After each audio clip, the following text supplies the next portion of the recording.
This is the fifth in a series of videos that tell the story of the Spanish Civil War and Woolwich.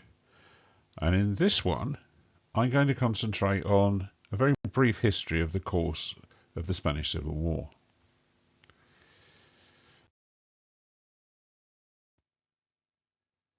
During the period immediately after the Rising, both sides scrambled to control as much territory and in the major cities as they possibly could.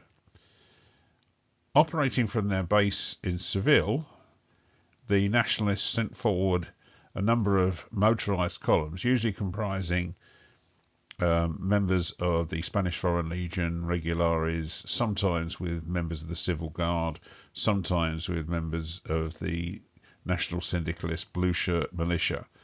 And they would roar up in their lorries to a village, capture it, shoot any Republican sympathizers, and then move on to the next. And by doing this, they were actually able to put a number of corridors out from Seville to Granada, Cordoba, Merida, and this allowed them to have a linked part of what I suppose you would call nationalist Spain, which mainly occupied the northern part of Spain, with the exception of the area occupied by the Basques, and the southern tip. At the same time, the Republicans were seizing control of Barcelona, Madrid, Valencia, Cartagena, Malaga, etc., as well as the Basque area. By September 1936, things had begun to stabilise, and the nationalists began an advance on Madrid. But first, they decided to move towards Toledo to relieve the besieged nationalist defenders who were in the Alcazar. This meant that they weren't able to concentrate immediately on capturing Madrid, and this gave the Republicans time to defend Madrid, to fortify Madrid, and to bring in the first troops of the international brigades, and they blunted the nationalist advance in that area.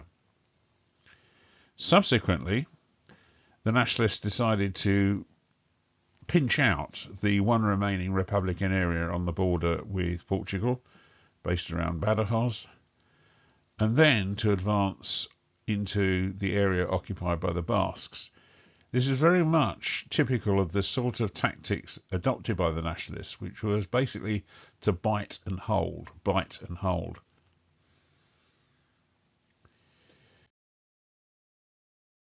So by October the following year, Spain is divided into two main areas, the north and west, and ultimately the very southern tip, are all by now in the hands of the nationalists, and the eastern side of the country is pretty well commanded by the Republicans. The first major assault really was to move into the very southern part of Spain towards Almeria and Cartagena, and in the north around Pamplona to advance towards Barcelona. The idea being to try and cut off bits of the Republican area at a time without trying too much to get held up by attacking around Madrid, which is what they'd tried to do earlier.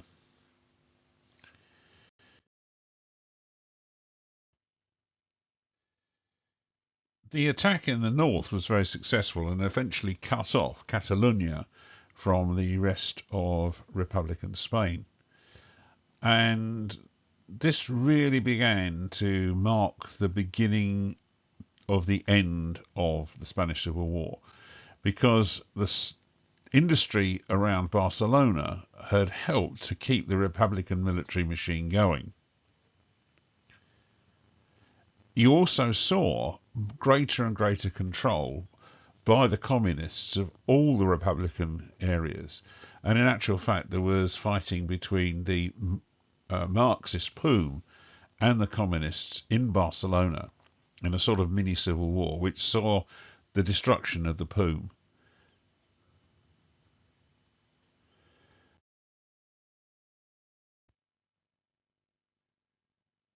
By February 1939, the nationalists had advanced in the north and conquered the whole of Catalonia. And Republican Spain was now contained to an area that included Madrid, Valencia, Alicante, Cartagena, and Almeria. By now, it was becoming obvious that Republic was less and less viable, and its backers, the Soviet Union, Mexico, France, began to reduce the level of support they were giving them at exactly the same time as the nationalists were gaining more and more support from overseas, particularly from Germany and Italy. And it was hardly surprising, therefore, that the Republicans, or at least some factions within the Republic, began to look for a means to achieve some sort of peaceful settlement. This actually led to a sort of mini civil war within a civil war. And eventually those who favoured peace were successful, and those who didn't left the country as quickly as possible by whatever route they could find.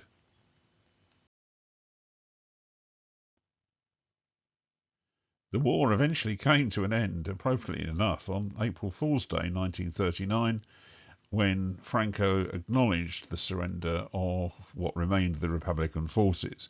And you can see here a copy of his Order of the Day, signed by him, acknowledging that fact. Well, I hope you found that brief history of the Spanish Civil War of assistance and help. If you did, please give it a thumbs up.